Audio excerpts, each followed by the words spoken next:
Bienvenue dans Incarne qui tu es, le podcast qui vous accompagne tout au long de votre voyage pour découvrir votre mission de vie et réussir vos transitions professionnelles. Je suis Mélissa, votre guide dans cette aventure passionnante et souvent surprenante.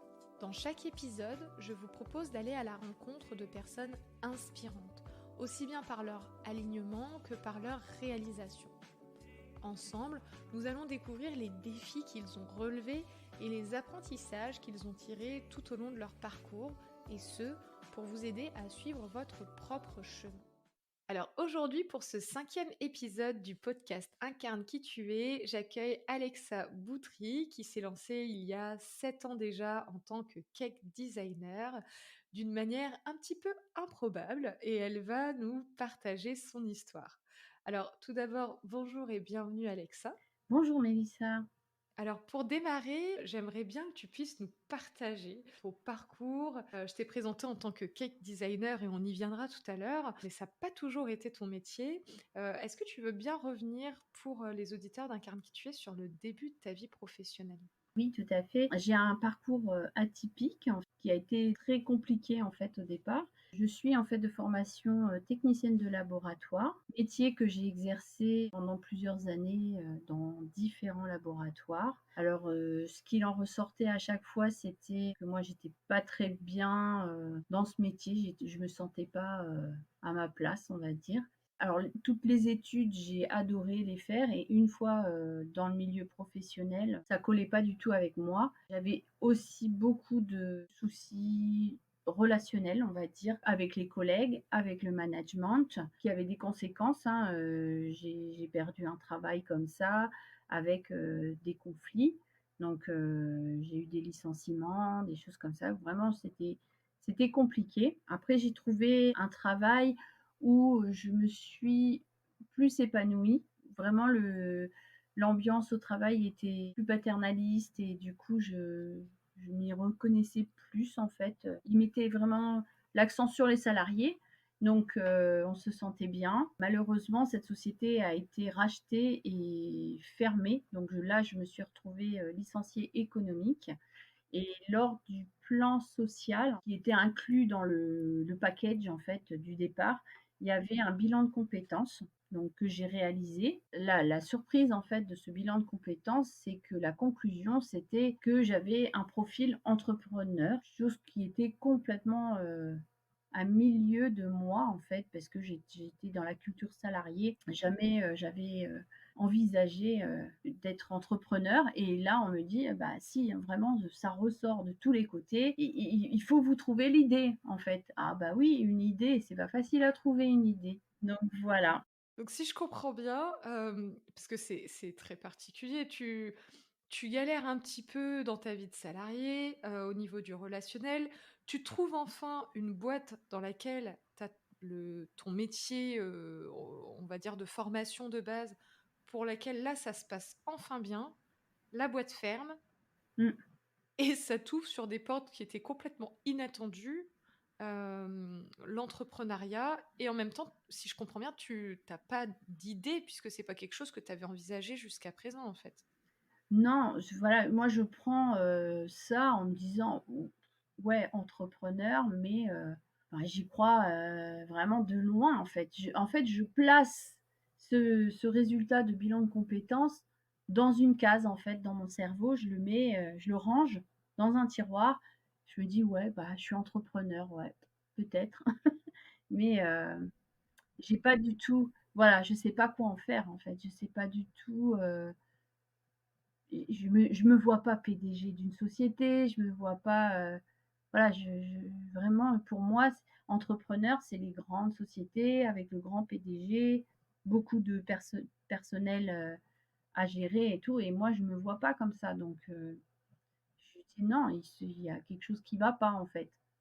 Donc j'en prends pas, enfin je l'entends, je regarde, je vois bien que je me reconnais aussi dans les tests en fait, dans les résultats de tests. Mais je dis: «Non, c'est pas, j'ai pas les épaules assez larges, en fait, pour ça». Et en fait, dans ce que tu dis, c'est aussi, lié à la représentation de ce qu'est un entrepreneur si je peux le dire comme ça, dans ta, boîte à images de l'entrepreneur, il y a pas, l'entrepreneur, indépendant qui gère sa propre activité. Tu vois tout de suite, des très grosses choses, en fait. Oui, voilà, pour moi, c'est voilà, c'est tout de suite très gros, très grand et oui, c'est inatteignable pour moi. Vraiment, c'est impossible de m'imaginer, de me projeter, en fait, là-dedans. OK. Bah, alors du coup, qu'est-ce que tu fais? Parce que tu dis, tu le ranges dans une Oui, boîte, quelque part. dans mon Heu, cerveau, ça reste là, en fait, c'est classé dans un tiroir et du coup, bah, je suis licenciée, je cherche du travail en salarié. OK. Alors je suis licenciée enceinte. Il faut savoir que j'étais enceinte Mmh. à ce moment-là de ma petite dernière, donc je passe des entretiens enceinte. J'étais quand même à 6 mois, donc j'avais quand même un gros ventre. Ça devait être cocasse comme type d'entretien, ça. Je l'ai fait une fois, après j'ai dit: «Je ne recommence plus». C'était bizarre en fait parce que voilà, on cherche un travail, mais bon dans 3 mois, je suis arrêtée. C'est ouais, c'est pas très productif, mais bon, je l'ai fait. Tu as vécu l'expérience. C'est ça. Et du coup, bah, je suis licenciée, je suis, donc bah, maman. Je prends, mon congé parental. Je vis très mal, en fait, mon licenciement.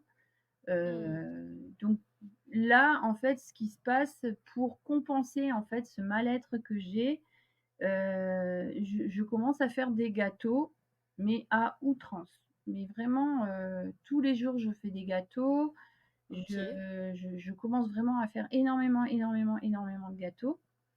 Un jour, je demande à mon fils, parce que c'est son anniversaire donc et que je fais tous les gâteaux, je lui dis: «Qu'est-ce que tu veux comme gâteau d'anniversaire?» Donc moi, je m'attendais à un fraisier, un framboisier, un Paris-Brest, quelque chose et il me fait un gâteau Spiderman.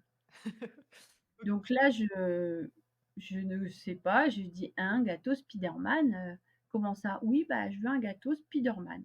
Donc moi, j'ai internet, je vais chercher Spiderman et là, je découvre les gâteaux décorés. Mmh. Ni une ni deux, je me dis: «Allez, je me lance et tout, c'est nouveau, ça va être marrant à faire et tout ça». Donc je fais mon premier gâteau décoré, sur le thème Spiderman pour mon fils. C'est le premier que j'ai fait. Ensuite, j'ai fait, très rapidement, j'ai fait celui de ma sœur, sur un thème, Tim Burton. OK. Donc pareil, là, j'ai commencé à faire des modelages et j'ai vraiment pris énormément, énormément de plaisir à faire son gâteau. Et ce que je dis toujours, en fait, c'est que quand j'ai touché la pâte à sucre, donc c'est la pâte à sucre, c'est la pâte qui permet de décorer un gâteau et donc ça fait comme une page blanche sur un gâteau et après, Mmh. la créativité peut s'exprimer et à partir du moment où j'ai touché cette pâte à sucre, du bout des doigts, je pense que c'est comme une drogue, en fait. Ça m'a imprégnée et ça ne m'a plus quittée. Dès que j'ai fait mon deuxième gâteau, j'ai compris, en fait, que j'allais me professionnaliser là-dedans. Donc mais ça a été instantané, en fait. C'est dès que j'ai touché, C'est dès que j'ai fou! vu le plaisir que j'avais, j'ai dit: «C'est il faut que je le fasse en tant que métier. Je ne veux pas faire ça comme ça, juste occasionnellement. Je veux le faire pour tout le monde, en fait», donc du coup, je Mmh. me suis renseignée ce qu'il fallait pour me professionnaliser et là, ben, en cherchant et ben, j'ai trouvé que, bah, il fallait que je crée ma boîte. Du coup, là, j'ai fait: «Ah mais» là, j'ai ressorti mon petit tiroir. J'ai dit: «Eh mais elle est là l'idée! Ça y est, je l'ai l'idée!» Et du coup, bah, il me fallait mon CAP de pâtisserie parce que je ne pouvais pas ouvrir ma société sans avoir un diplôme de pâtisserie. Donc j'ai passé mon CAP de pâtisserie. Je suis retournée à l'école à plus de 40 ans, hem, en classe, hein, avec les petits jeunes de 18 ans à passer mon CAP. Donc en présentiel, dans ta commune? C'était la grande ville à côté, donc c'est une vingtaine de kilomètres et en fait, j'étais OK. en alternance, ben, comme les apprentis, pâtissiers. Donc j'avais une Mmh. semaine de cours, 2 semaines de stage. Donc bon, la semaine de cours, bah, je faisais, 9-17, de cours, hein, comme tous les petits jeunes à l'école et les 2 semaines de stage, je commençais à 5 heures du matin, jusqu'à midi.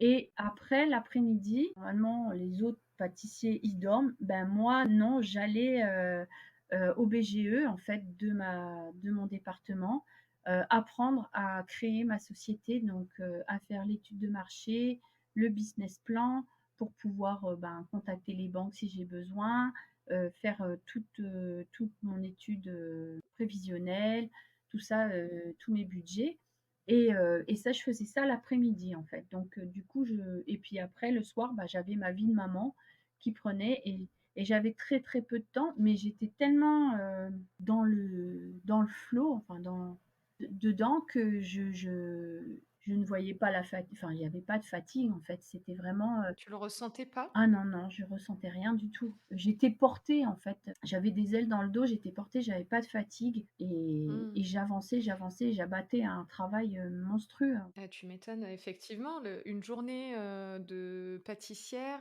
enchaînée avec une journée de porteuse de projet, plus une journée de maman, honnêtement, ça force le respect. Alors, bien évidemment, toutes les transitions se mènent pas forcément avec le même rythme, mais je dois le dire, quand j'entends ce que tu me dis, Hem, oui, le côté, flow, effectivement, heureusement que tu l'as eu parce que c'est ça qui t'a permis de pouvoir abattre autant de choses en même temps, je pense. Bah oui, parce qu'il y avait rien qui m'arrêtait en fait, vraiment j'étais un monstre de j'avançais en fait, vraiment. J'étais persuadée, j'avais mon objectif, c'était ouvrir ma société et j'étais au chômage en fait à ce moment-là, donc j'avais très peu de temps aussi.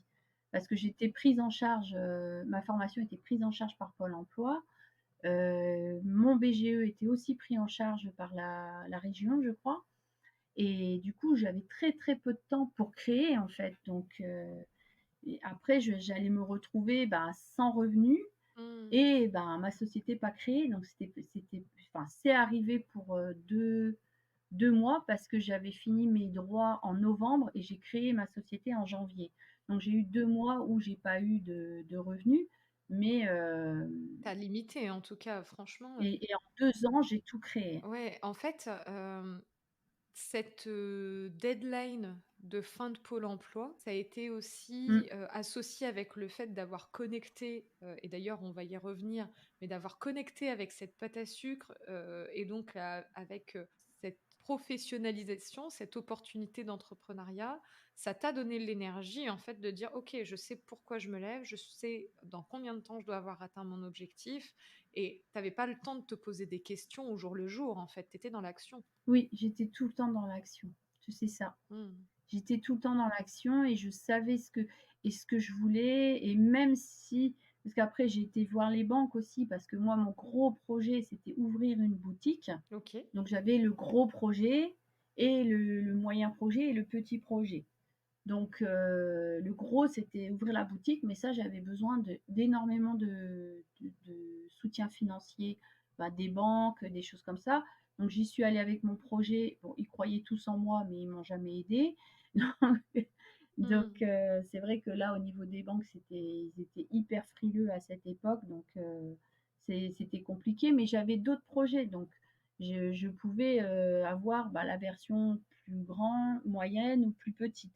Donc au final, j'ai ouvert la version moyenne, donc c'est-à-dire mon OK. laboratoire chez moi. Donc j'ai créé mon labo professionnel dans une dépendance de ma maison et j'ai travaillé, ben, à la commande en fait et donc en effet, j'ai pas pignon sur rue et tout ça, mais je j'arrive à créer. Donc tu pas pignon sur rue, malgré tout, ça t'a permis de pouvoir te lancer et d'avoir suffisamment d'activités pour pouvoir, dire: «Oui, c'est OK pour se professionnaliser là-dedans». Oui.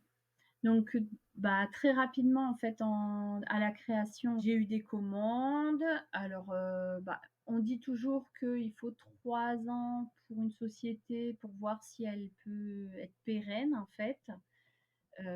Donc moi, en fait, pendant ces 3 premières années, donc mon chiffre d'affaires, bah, augmentait, normalement, en fait, petit à petit. C'était je me donnais pas de salaire encore, enfin, c'était pas évident, mais je faisais une activité, qui grandissait toujours, donc je lui laissais toujours sa chance et donc au bout de 3 ans, donc on est en 2019, donc là, c'est vraiment l'année où j'observe en fait à partir de septembre, vraiment un décrochage en fait. Le chiffre d'affaires, il augmente, mais vraiment de façon exponentielle et ça fait une flèche, normalement j'avais des trous en fait, à partir de septembre, ça commençait à baisser, tout ça et là, je vois, non, ça continue, octobre, ça continue, novembre, ça continue, décembre.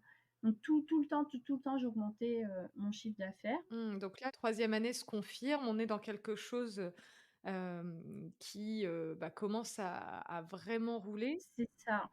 Donc c'est à ce moment-là, je me dis aussi: «Ouais, voilà, ils ont bien dit qu'il fallait 3 ans pour que Ça se confirme. ça se confirme, en fait». Je dis: «Ah ouais, mais je le vois, je l'observe et tout, je le vois». Donc je commence à me renseigner pour avoir une apprentie parce que je commence à être débordée de commandes et à plus suivre en fait, le rythme. Et d'ailleurs, comment tu fais pour avoir ces fameuses commandes en termes de tu mènes des actions particulières de prospection? Tu es sur les réseaux? Enfin, comment, Alors, ouais, je suis sur les réseaux, j'ai un site internet, que j'ai créé moi toute seule aussi, OK. suite à une formation avec ma chambre des métiers, donc où ils nous ont expliqué en fait, les ce qu'il nous fallait pour qu'on soit bien visible, le référencement et tout. Donc du coup, j'ai pas je l'ai fait moi-même, j'ai mis 6 mois à le faire. Il est Mmh. c'était un gros, gros travail et et encore aujourd'hui, c'est lui qui toujours me ramène alors que je le modifie pas beaucoup, ce qui n'est pas bien parce que je ne suis pas, les recommandations de la formation. Je devrais modifier plus régulièrement. Mon site internet, je le modifie très peu et là, je crois que ça fait presque 2 ans que j'ai pas touché donc mais il me ramène toujours, toujours, toujours des clients. C'est vraiment lui qui qui Mmh. génère en fait beaucoup, beaucoup de clientèle. Et le type de clientèle, c'est plutôt on disait, enfin, tu disais, tu prépares dans ton labo pour, des clients à l'extérieur, mais c'est du coup plutôt dans le cadre d'événementiel. C'est quoi le type, de clientèle qui te fait le plus, vivre ou le type d'événement? Alors, ce que je fais le plus alors au départ, quand j'étais au tout début, c'était beaucoup des anniversaires, d'enfants, tout ça et je me spécialise vraiment dans l'événementiel, le gros événementiel, donc les mariages et les gros anniversaires et l'événement d'entreprise. Là, je commence à avoir énormément, énormément de charges de travail parce qu'entrepreneur, c'est pas que faire, mes gâteaux, hein, c'est aussi gérer ma société et et du coup, ça génère énormément de travail. Donc je me renseigne à la chambre des métiers. Donc on était en train de se renseigner et là, donc on était fin 2019, je commence à me renseigner 2020, début 2020 et là, il y a mars 2020 et là, patatras, c'est le premier confinement du Covid. Je suis touchée de plein fouet, par ce confinement puisque interdiction Mmh. de se retrouver, de se regrouper, de fêter. Le 1er confinement, je le vis comme un élan solidaire, en fait, pour tout le monde est concerné, c'est pour la planète donc Mmh mh. voilà, je dis: «OK, ma société est fermée, mais bon, voilà, c'est pour la bonne cause, en fait, on va s'en sortir». Donc je vis je le ressens comme ça la première fois. Je prie quand même que ça ne touche pas ma saison des mariages qui est quand même au mois de juin. Donc on est au mois de mars, donc je prie que mon Dieu, que pourvu Mmh. que ça ne touche pas mes mariages, je peux encore, fermer mars, avril, mai, on va dire 3 mois, mais après ça va être compliqué parce que j'ai énormément, énormément de commandes de valider. Et là, je vois, bah, mes premières commandes OK. qui s'annulent, en fait et donc mes premiers mariages qui s'annulent au mois de juin. et ça continue parce que on a été déconfinés, mi-mai par là. Mais c'était trop tôt. Moi, c'était ma saison, elle commence, au début juin, donc ça faisait que 15 jours, donc les gens avaient déjà annulé et de toute façon, on ne pouvait pas se regrouper à plus de 100 comme ça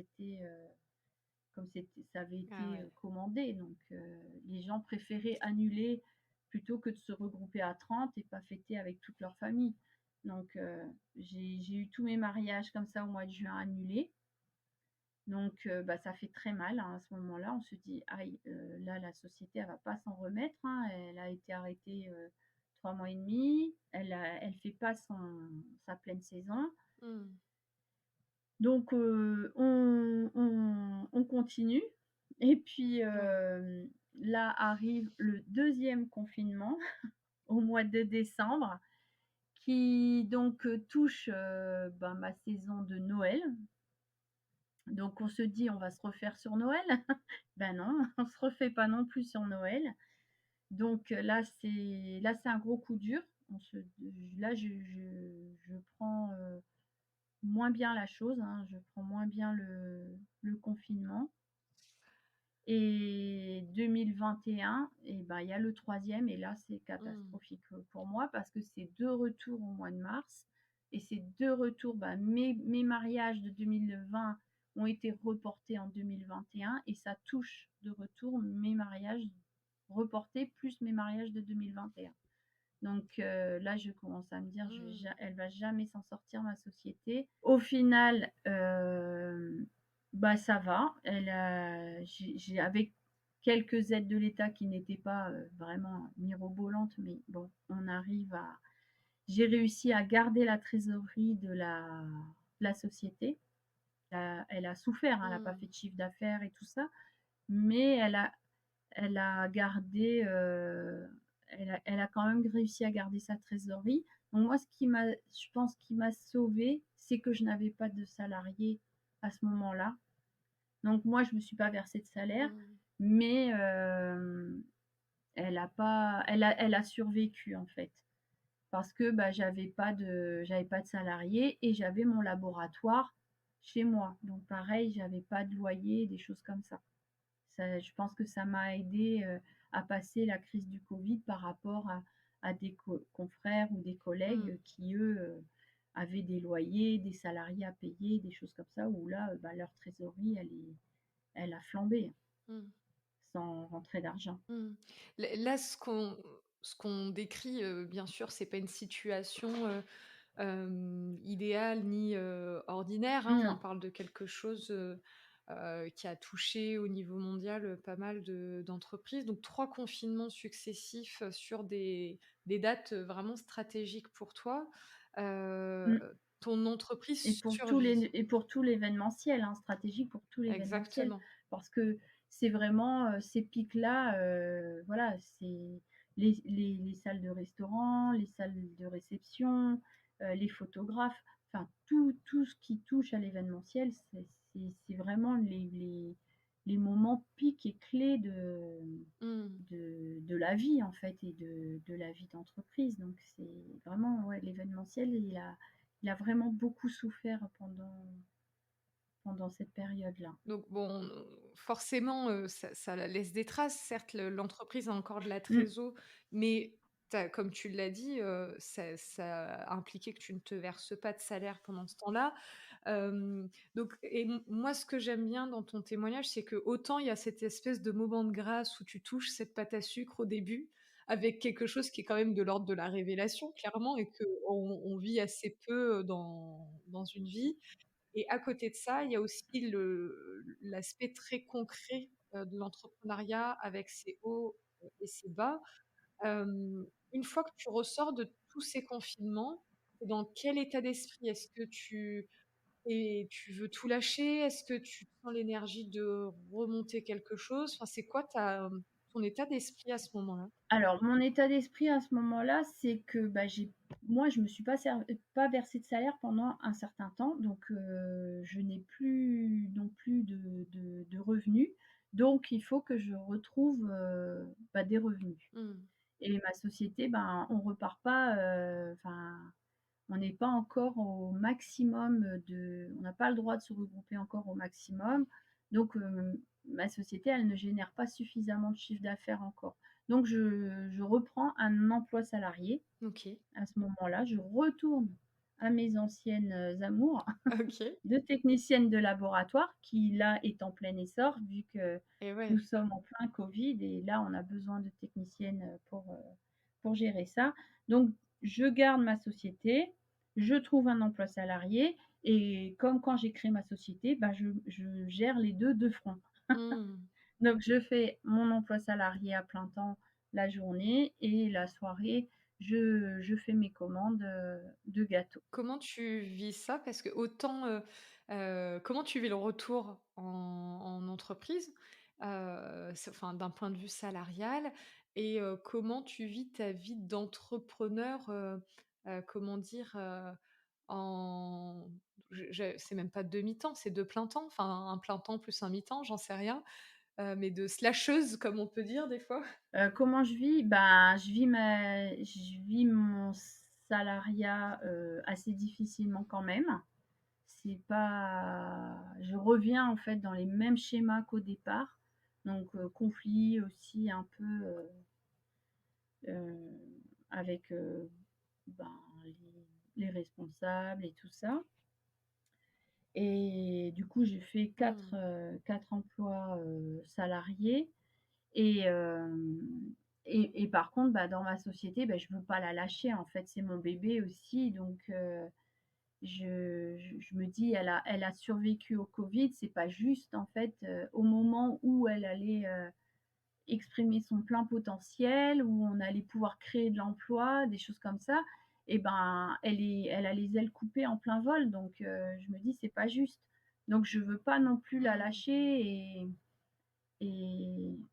et puis, ben, elle est pas morte, en fait, donc bah, elle est juste à reprendre. Donc bah, je la reprends. Mmh.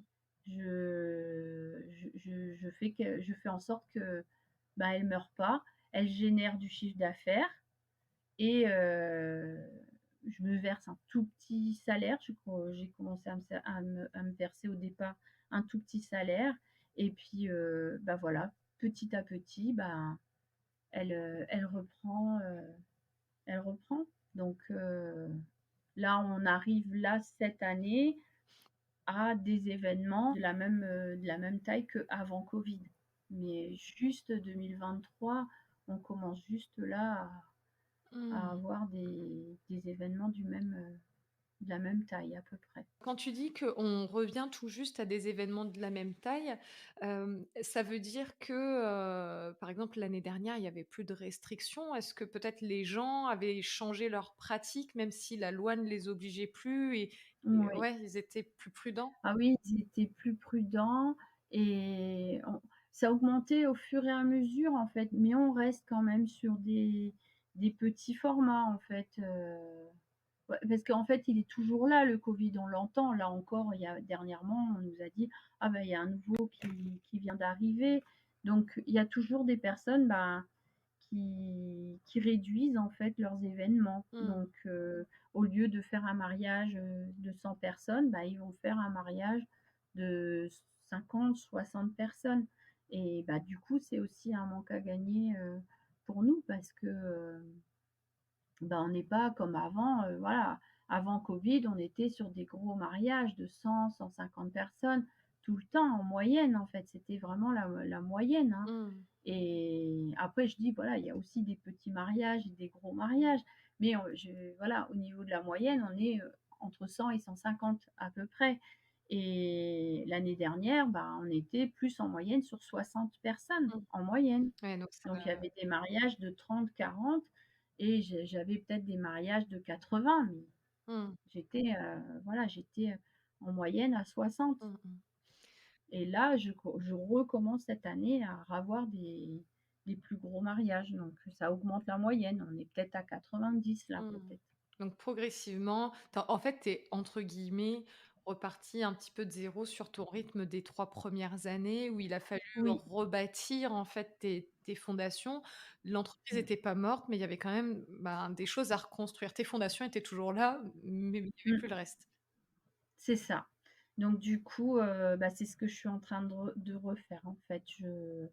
Je reconstruis, bah, les 3 ans. Mmh, Peut-être ça sera plus rapide, hein, peut-être que ça mettra peut-être que 2 ans cette mmh, année ou je sais pas, mais voilà, je reconstruis ça. Les fondations, elles sont là puisque, bah, c'est moi mmh, et c'est la société, donc ça, c'est toujours là. Mais bah, il y a toute la clientèle qui a changé, toute la façon de consommer qui a changé et moi aussi qui ai changé parce que, je me suis rendu compte aussi que certains certains formats n'étaient pas non plus, rentables et m'épuisaient beaucoup. Donc et puis bon, bah, le fait d'avoir fermé, 4 mois, bah, ça m'a aussi permis de me rendre compte que même en fermant 4 mois dans l'année, la société elle meurt pas. Donc je m'autorise maintenant aussi à prendre, des semaines de vacances, mmh. ce que je m'autorisais pas avant. Ça, Parce c'est qu'avant une bonne nouvelle. oui, parce qu'avant c'était, bah, non, si je dis non, si je dis: «Non, je peux pas prendre un client», je vais perdre, enfin ma société va se casser la figure. C'était comme ça en fait, c'était vraiment une croyance, si je dis non à une personne, je vais pas réussir. Donc je disais oui tout le temps, tout le temps, tout le temps et le fait de fermer pendant 4 mois et de me rendre compte qu'à la fin, bah, mon chiffre d'affaires, bah, il est pas si catastrophique que ça. Parce que, bah, pendant les périodes où on pouvait, travailler, ben, je travaillais 2 fois plus. Mais voilà, j'ai réussi à sauver comme ça. J'ai dit: «Mais même en fermant 4 mois, ben, oui, mon chiffre d'affaires, il baisse, mais c'est pas non plus, catastrophique, en fait». Donc Mmh. je je peux quand même prendre des pauses. Mmh mh. Et ça, enfin, c'est comme si, en fait, parce qu'on peut parler d'épreuves, franchement, hein. Ces Mmh, épreuves que tu as vécues là dans cette, toute nouvelle posture entrepreneuriale qui était en plus même pas prévue au programme, qui c'est qui a vrai. débarqué suite à un bilan de compétences plus, une connexion avec de la pâte à sucre, c'est quand même vraiment improbable. Mmh. Derrière, je sens une espèce de, alors je vais le dire avec mes mots, mais de confiance, entrepreneuriale qui est en train de se développer en toi, grâce à la galère que tu as vécue. C'est vrai, bah, en fait, je me sens bien dans ce rôle, en fait.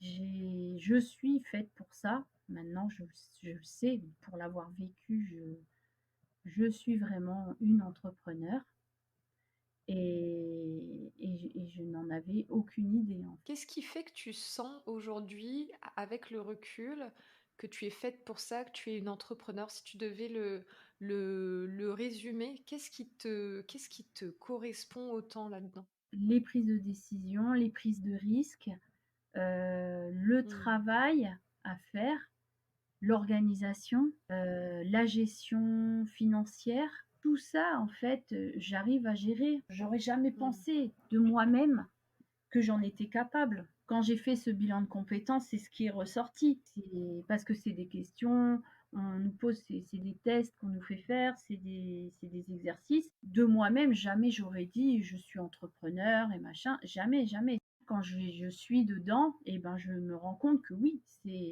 ça me correspond. Je suis tellement bien dedans. De plus, dans ce côté, pâtisserie créative, en fait, qui permet d'explorer bah, ce côté créatif que j'ai en moi et que je ne pouvais pas exprimer, en tant que salariée puisque on me bridait énormément, en tant que salariée donc je là, bah, j'ai tout mon potentiel qui s'ouvre. C'est le côté créatif comme je dis tout le temps. En fait, j'ai toujours su par contre que j'avais un côté créatif, que j'aimais l'art, j'aime les peintures, j'aime la musique, j'aime l'art et mais j'ai essayé de faire des dessins. J'ai essayé de dessiner, j'ai essayé de peindre, j'ai essayé de sculpter, j'ai essayé plein de choses, dans ma vie d'avant, plus jeune et rien n'était, beau, on va dire. Mmh. Rien n'était beau, Les dessins, quand je dessine, je fais des bonhommes bâtons. Je ne sais pas dessiner. Et quand on voit ce que je fais en pâtisserie, en fait, quand je dis que cette pâte à sucre, en fait, c'était une toile blanche pour moi, et ben, c'est ça, en fait, c'est ma toile blanche. C'est dessus que j'exprime ma créativité et que je fais de belles choses. Parce que je ne sais pas peindre, je ne sais pas peindre, un tableau, je ne sais pas le faire. Dès que je mets de la peinture, ça ressemble à rien, mais quand je suis sur la pâte à sucre, et ben ça ressemble à quelque chose. C'est ça qui est fou, en fait. Pour ça, je dis la pâte à sucre, elle est rentrée dans la pulpe de mes doigts et ça m'a fait quelque chose. Ouais, tu décris quelque chose qui enfin vraiment le mot connexion, moi, à chaque fois me vient quand tu décris ça, parce que ça a l'air assez fort et puissant. Au fond de moi, je le sentais, ce côté créatif, mais je ne savais pas l'exprimer. Je ne savais pas le manifester, je ne trouvais pas le support non plus. Mmh mh. J'ai tenté, j'ai dit parce que voilà, j'ai Mmh. quelqu'un qui joue de la guitare, voilà, je dis: «Waouh, super!» J'ai essayé, moi j'y arrive pas. C'est pour ça que ça a été très rapide en fait, et que j'ai voulu en faire tout de suite mon métier parce que j'ai dit: «Là, je vais être bonne dedans. Là, je sens que» et j'ai mon côté créatif qui s'est engouffré là-dedans en fait. Il a dit: «Ça y est, tu as trouvé, enfin, c'est ça, c'est là que tu es forte». Moi, en fait, quand je fais ma pâtisserie, j'ai mes mains qui travaillent et ça me permet aussi à mon cerveau de se poser. Quand mes mains travaillent, mon cerveau, bah, ne voit plus le temps passer et il est Mmh. totalement concentré sur la création. Donc il y a de l'apaisement aussi, mental finalement? Oui, parce que mon cerveau, il est tout le temps en train de Tu cogites beaucoup? énormément, il ne sait même pas alors, rien que la semaine dernière, j'avais un gros gâteau à faire, donc j'avais le camion à faire avec sa remorque. Pour 200 plus de 200 personnes, donc il faut que je trouve un système pour Mmh. le maintenir et tout, sinon il ne tiendra pas le transport et tout ça. Et ben, mon cerveau alors je ne sais pas ce qui s'est passé la semaine dernière, mais j'avais une idée en fait, j'avais dit: «Bon, bah, je vais faire ça comme ça» et la semaine dernière donc bah, il y a une semaine, hein, c'était mercredi dernier et ben, dans la nuit de mardi à mercredi, je n'ai quasiment pas dormi. Mon cerveau s'est mis à réfléchir et à faire des tests de lui-même. Il a dit: «Alors si tu fais comme ça, parce que ton idée elle est bonne, mais est-ce que tu pourrais pas faire autrement?» Et là, il a commencé à faire des tests. «Et si tu fais comme ça?» «Non, ça marche pas, on élimine» et j'ai passé 4 heures comme ça et quand j'ai fini par m'endormir, quand je me suis réveillée, j'ai été tester la dernière chose que j'avais pensée ou rêvé ou je ne sais pas ce qui s'est passé. Je l'ai fait et j'ai dit: «C'est ça. C'est voilà, c'est parfait comme ça» et J'entends aussi que c'est un beau partenariat quand même entre, ton côté où, si j'entends bien, tu as quand même une forte activité, cérébrale, de base. Enfin, ça doit être, dans on va dire, t ce qui est constitutif aussi de ta personnalité, où là, ça te permet, bah, d'être, ingénieuse finalement, dans les solutions, techniques que tu peux, proposer, pour mmh. répondre aux défis que te proposent tes clients. Et en même temps, cet apaisement total quand on passe à la mise en pratique et à la réalisation, où là, il y a silence total à l'intérieur. C'est ça. Mais je pense que j'avais aussi besoin de ça parce qu'au niveau du salariat, bah, je l'ai pas ça. C'est tout le temps, tout le temps en train de réfléchir et là, Mmh. ma société me permet en effet quand je peins, sur ma pâte à sucre, ben, je pense qu'à peindre en fait et ça m'apaise et même là, quand j'en parle en fait, quand je suis sur la déco ou le modelage ou des choses comme ça, ben voilà, je suis zen et je suis vraiment concentrée sur la partie manuelle. Petite question, peut-être, bah, ça sera l'une des dernières.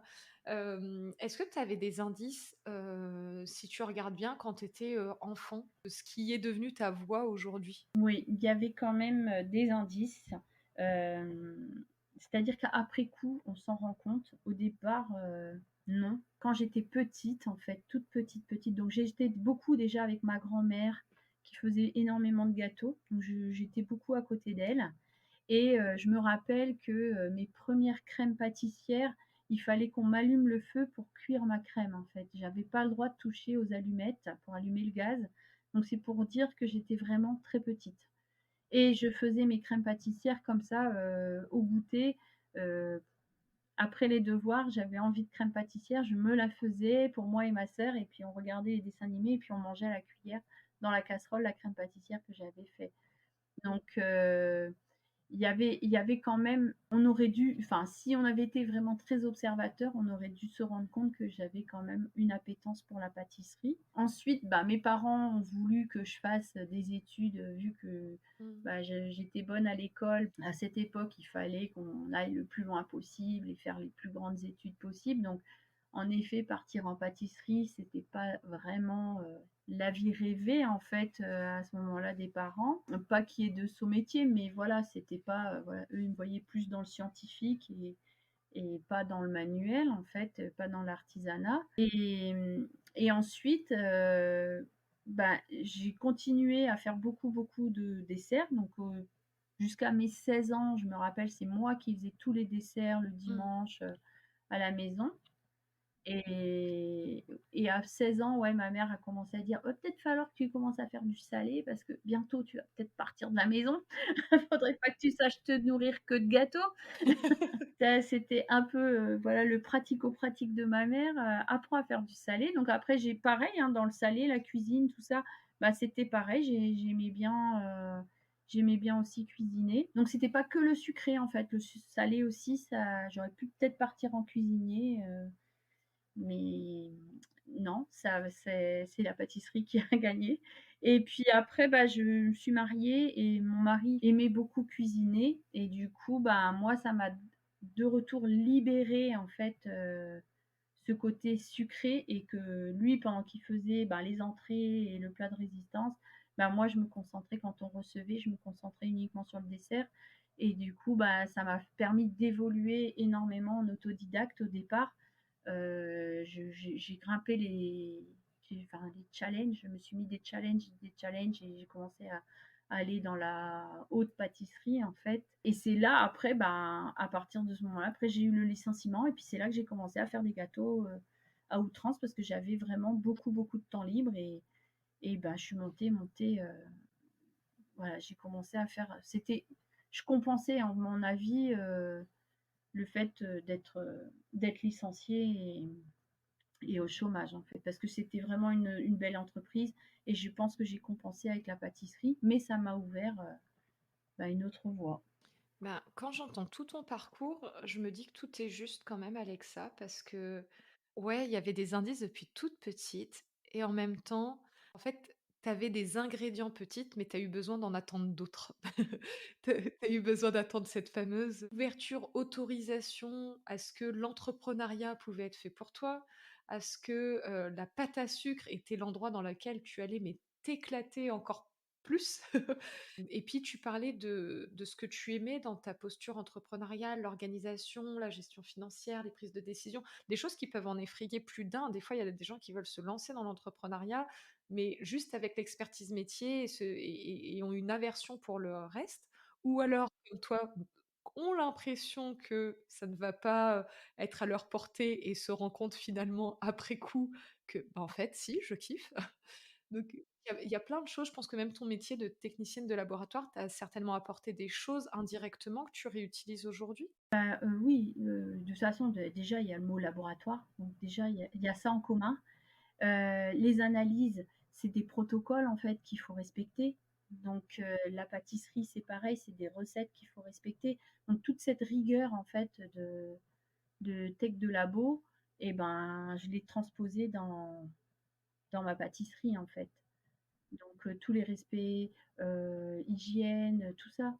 Ben, écoute, c'est très riche. Moi, j'ai envie de te demander si tu avais, 3 conseils, à donner à des personnes qui, sentent au fond d'elles, qu'elles ont un aspect, créatif en elles, qu'elles aimeraient pouvoir, exprimer au niveau professionnel. Quels seraient les 3 grands conseils que tu pourrais leur donner pour les aider à cheminer vers, ce qui peut vraiment leur parler? Alors de toujours s'écouter, d'écouter la petite voix qu'ils ont au fond de la tête et celle qu'on n'entend pas beaucoup en fait, celle qui nous dit vas-y, vas-y. Et puis il y a l'autre qui dit non, mais non, t'es pas capable, n'y va pas. Non, faut écouter celle qui dit vas-y, vas-y, qui est souvent couverte par d'autres croyances parce que c'est notre intuition et elle nous trompe jamais. Elle nous trompe jamais. Et ouais, faut écouter son intuition, de croire en soi aussi et de laisser exprimer sa créativité. On crée toujours en fait. On se croit pas créatif, mais on crée tout le temps. La création, elle est partout. Maintenant, je m'en rends compte en fait, que je crée partout, partout, partout. On est tous créatifs, je pense et c'est juste un support qu'il faut trouver. Si quand on l'a pas trouvé, ben, c'est juste son support. Ce n'est qu'un support. En gros, c'est pas parce qu'on n'a pas encore trouvé son support qu'il faut remettre en question cette créativité. Et puis j'entends aussi, porter un regard plus ouvert sur, peut-être notre quotidien pour voir tous les endroits où on voit pas qu'on crée, mais en fait, on est déjà dans du processus créatif. C'est ça. C'est ce que je voyais pas aussi à un moment donné, mais maintenant on crée tout le temps, tout le temps. Enfin, On est d'ailleurs en train de créer un podcast là tout de suite. voilà, tu vois, on crée tout le temps. On crée de la joie, des choses. Il y a toujours de la création. Ben, merci beaucoup Alexa pour, ces 3 conseils tout d'abord, mais également pour l'ensemble de ton partage sur ton parcours de vie, depuis, la technicienne de laboratoire à, la cake designer avec son propre laboratoire également. Oui.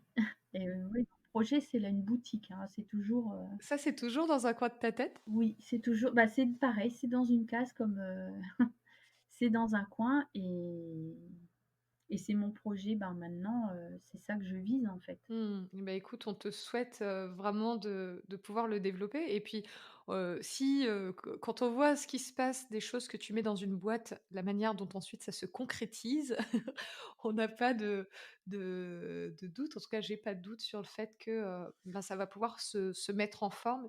Ça va être juste une question de temporalité, de moment et n'hésite pas à nous envoyer les infos, là-dessus aussi. Moi, je suis toujours très curieuse de savoir ce que vous devenez après. Je mettrai les réseaux, là où on peut te retrouver, s'il y a des gens dans ton secteur, s'ils veulent te contacter, voilà, que ça puisse aussi servir à faire des liens et voilà, je suis juste très, très, très contente d'avoir pu, avoir cet échange, ce partage avec toi. Merci à toi, c'était vraiment, super de partager tout ça, avec toi, puis d'avoir cette rétrospective, après, de voir le parcours aussi, que moi j'ai fait et de le regarder, ben, dans le rétroviseur, pas dans la marche et dans l'action, en fait, de le regarder dans le rétroviseur et c'est pas mal aussi, de se dire: «Bah, ouais, j'ai fait tout ça et moi qui m'en croyais pas capable et ben, ouais, si, je l'ai fait et j'ai encore des choses devant». Mais là, je suis dans l'action, mais je verrai ça après, peut-être plus tard. Et ben, on va continuer à te suivre en tout cas. Je te dis à très bientôt, Alexa. Merci Mélissa. Et puis, j'embrasse les auditeurs. À bientôt. Merci, au revoir. Si vous avez aimé cet épisode et que vous avez envie de nous soutenir, de m'aider à faire connaître le podcast Incarne qui tu es, la meilleure façon, c'est de laisser un avis 5 étoiles et je vous invite aussi à vous abonner sur nos réseaux. Ça vous permet d'être averti de la sortie des nouveaux épisodes. Je vous embrasse et je vous dis à très vite.